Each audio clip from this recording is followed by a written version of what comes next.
अस्सलाम वालेकुम फ्रेंड्स, आज संडे है और हम एज़ यूजुअल हर हफ्ते की तरह साइट विज़िट पे आए हुए हैं। हमारे साथ सारे दोस्त मौजूद हैं, अशफाक भाई हैं, अदनान भाई हैं।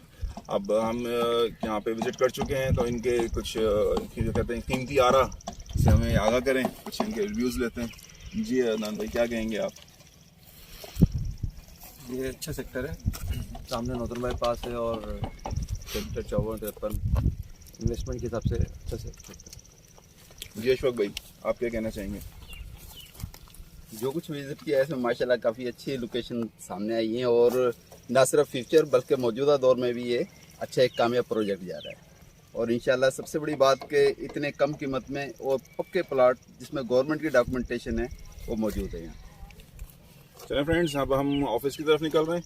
हमारा ऑफिस गुलबर्ग में है, आयशा मंजिल के पास। अगर आप भी इंटरेस्टेड हैं, अपना फ्यूचर बनाना चाहते हैं, तो हमारा ऑफिस विजिट करें। इंशाल्लाह वहीं मुलाकात होती है। Thank you.